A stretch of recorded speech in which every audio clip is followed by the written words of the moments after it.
Көзгүнүн сыныктары табылган. Имам Меденташевдин дагы өзүнө кол салганы маалым болду. Ички иштер министрлиги интимдик сүрөттөрдү жана видеолорду ачыкка чыгарам деп коркутуп акча талап кылган жаранды кармады. Москвадагы жарылуудан аскер жетекчиси жана анын жардамчысы көз жумду. Жана башка жаңылыктар түрмөгү видеого лайк басып, Манас ТВ каналга катталып, акыркы жаңылыктардан кабардар болуп туруңуз. Москва шаарындагы Рязан проспектисинде жарылуу болуп, РФтин куралдуу күчтөрдүн радиациялык, химиялык жана биологиялык коргоо боюнча аскердик бөлүгүнүн башчысы Игорь Кириллов менен анын жардамчысы көз жумду. Рязан проспектисинде белгисиз нерсе жарылган. Имараттын 1-ден 3-кабатка чейинки айнектери күбөлүп түшүп, талкаланып, 2 киши көз жумду деп айтылат маалыматта. Окуя болгон жерде тергөө тобу иштеп, адистер аймакты текшерип жатканы айтылды. Жардыргыч зат турак үйдүн подъездинин жанында турган самокатка байланган дешти. Аталган факт боюнча тергөө комитети иш козгоду. Япониянын жээктеринде күчү 5,5 балга жеткен жер тирөө болду. Япониянын Кёйсю аралыгынын жээгинде Филиппин деңизинде күчү 5,5 балга жеткен жер тирөө катталганын Орусиянын Илимдер академиясынын бирдиктүү геофизикалык кызматынын 6 ай саян бөлүмү билдирди. 6 ай саян тармагынын оперативдүү маалыматы боюнча жер тирөө бүгүн 17 декабрда катталган. Жер тирөөнүн очогу Каной шаарынан 28 чакырым түштүк чыгышта. Очогундагы титирөөнүн интенсивдүүлүгүнө жараша жер титирөө өтө күчтүү деп бааланган. АКШнын геологиялык кызматы жер титирөөнүн күчүн 5,2 балл деп баалады. Америкалык сейсмологдордун айтымында жер титирөөнүн очогу 165,5 чакырым тереңдикте болгон. Баткен облусунда айыл аймак башчысы пара менен кармалды.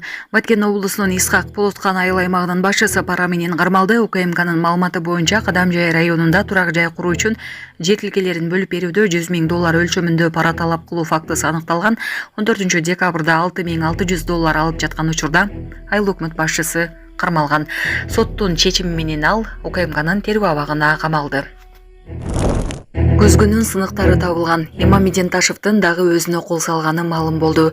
KG Group курулуш компаниясынын негиздөөчүсү Имам Меденташев бүгүн 17 декабрда номер 1 сезонун камерасында курсагынын оң тарабын кесип салганын жаза аткаруу кызматынан билдиришти.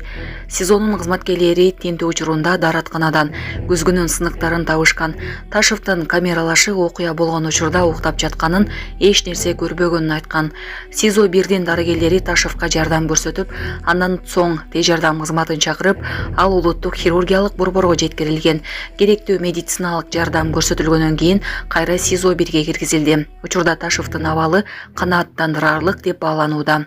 6 декабрда Имам Меденташев Бишкектин 1 май райондук сотундагы отурумдун аягында белгисиз нерсе менен мойнун бир нече жолу тилип жиберип, эс учун жоготкон. 30 октябрда да ишкер атайын кызматтын тергөө абагында өзүнө кол салганы айтылып, ооруканага жеткирилген. Буга чейин УКМК бийликти күч менен басып алууга аракет кылган деп издөөдө жүргөн Ташевди кармаган. Урматтуу Москва шаарындагы мекендештер, эгерде сизди тиш оорусу тынчсыздандырып жатса, анда сизге Умбем клиникасын сунуштайбыз. Стоматология заманбап техникалык каражаттар жана материалдар менен камсыздалган. Жогорку даражадагы адистер өз ишинин сапатына кепилдик беришет. Хирургиялык стоматология, тиштерди кооздоп калыбына келтирүү, кандай гана оор абалдагы тиш болбосун, оорутпай алып салабыз, жулабыз. Тиштерди кесипкөй чеберчиликте, гигиеналык тазалоодон өткөрөбүз. Брекет системабыз да бар. Имплантация жасайбыз. Протездөө, металлокерамика, цирконий жана башка түрлөрдү колдонуу менен сиз каалаган сапатта тиштериңиздерди оңдоп түзөп, салып жана тазалап беребиз. Биздин дарек Москва шаары, ВДНХ метросу, Кондратюка көчөсү 2, байланыш номеру +7 925 103 22 55. Ноокатта бир нече адам портерге жабышып бараткан видео тарады. Ош облусунун Ноокат районунда бир нече адам унаанын артына жабышып муз тээп бараткан видео тарады. Бул видео 12 декабрь күнү Ноокат районунун Гулистан айылында тартылган. Ош облустук жол кыймылынын коопсуздугун камсыздоо бөлүмүнүн басма сөз кызматы Турмуш басылмасына билдиргендей, айдоочуга айыппул салынды. Ноокат районунун Гулистан айылынын тургуну 1980-жылы туулган жаран Hyundai Porter унаасы менен автоээн баштык жасаган. Анда айдоочу унаасына айыл ичиндеги жарандарды чиркеп алып муз тептирген. Ага 15,000 сом айып салынды. Окуя 12 декабрь күнү кечки саат 19:00 болгон. Эки чет өлкөлүк 120дан ашуун адамга Кыргызстандын электрондук визасын жасоого шектелип жатат. Эки чет элдик жаран 120дан ашуун адамга Кыргыз Республикасынын жасалма электрондук визасын жасаган. Бул тууралуу УКМК билдирди. Козголгон кылмыш ишинин алкагында Түштүк Чыгыш Азия өлкөлөрүнүн биринин жаран кармалып, алар Кыргызстанда акчалай сыйлык алуу үчүн ишкерлердин кейпин кийип, Бишкек Жалал Абад шаарларынын аймагында мыйзамсыз мигранттардын арасында жасалма документтерди даярдоо, сатуу каналын уюштурушкан. Ички иштер министрлиги интимдик сүрөттөрдү жана видеолорду ачыкка чыгарам деп коркутуп акча талап кылган жаранды кармады. Бишкекте социалдык тармактар аркылуу адамдан интимдик сүрөттөрдү жана видеолорду таратам деп коркутуп акча талап кылган адам кармалды. Бул тууралуу Ички иштер министрлигинен кабарлады. Мунун баары ошол жылдын көз мезгилинде башталган. Анда 32 жаштагы жаран социалдык тармактан интимдик кызматтарды көрсөтөөрүн айткан кызды байкап, аны менен таанышкан. Андан кийин ал экөөнүн сүйлөшүүсүн скриншот кылып, видеого жаздырып алган. Андан кийин ал интимдик видеолорду интернетке чыгарам деп коркутуп, акча талап кыла баштаган.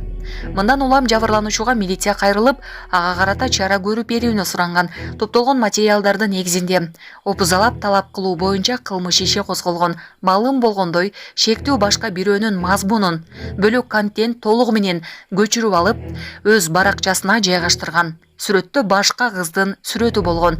Ыкчам иш-чаралардын жүрүшүндө бул кылмышка шектүү катары Жалал Абад облусунун тургуну кармалган. Учурда тергөө иштери жүрүүдө. Сурамжылоо. Акылбек Жапаров кандай иштеди?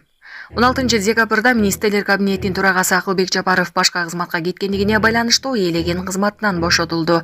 Тиешелүү жарлыкка президент Садыр Жапаров өзү кол койгон. Маалым болгондой, Жапаровдун ордуна министрлер кабинетинин төрагасынын биринчи орун басары Адылбек Касмалиев министрлер кабинетинин төрагасынын милдетин аткаруучу болуп тайындалды. Ал эми буга байланыштуу министрлер кабинетинин төрагасынын орун басары Эдил Байсалов Facebook баракчасы аркылуу Акылбек Жапаровдун өкмөт башы катары аткарган кызматына жогору баа берди. Белгилей кетсек, Жапаров өкмөттү 2021 жылдын 13 октябрдан бери башкарып келди. Ал өлкө тарыхындагы эң узак мөөнөткө иштеген премьер-министрдин бири болуп калды. Акылбек Жапаров саясатка качан келген? Төмөндөгү сурамжылоо Акылбек Жапаровдун кандай иштегенине өз бааңызды бере кетиңиз. Сиздин оюңуз комментарийге калтырыңыз. Депутат телефону бар жарандардан садака үчүн күнүнө 50 тыйындан алууну сунуштады. Жогорку кеңештин депутаты Арсланбек Эгембердиев кайрымдуулук садака үчүн уюлдук операторлордун абоненттеринен күнүнө 50 тыйындан алууну сунуштады. Бул тууралуу ал бүгүн 17 декабрда парламентте дин тууралуу жаңы мыйзамды талкуулоо учурунда билдирди. Көчөдө кайрчы болгон адамдар көбөйгөнүн, алардын ичинде тилемчиликти бизнеске айлангандар да бар. Аны иретке келтирүү үчүн депутат телефон көтөргөн жарандардан садака катары күнүнө 50 тыйындан кармап калууну сунуштоду. Динибизде садака балелерден сактайт деп айтылат. Айрыкча ислам дининде садакага чоң маани беребиз. Мечиттердин алдында, көчөдө дубаналар болбосо дейм. Учурда Кыргызстанда уюлдук телефон көтөргөн 3 миллионго жакын абонент бар. Абоненттен күнүнө 50 тыйындан алсак, бир абоненттен 15 сомдон алынат экен. Аны 3 миллионго көбөйтсөк, 45 миллион сом болот экен деген депутат. Түшкөн акчаны садака, кайрымдуулук катары бөйрөк алмаштырам, операция жасатам деген муктаж болгон жарандарга берүүнү сунуштады.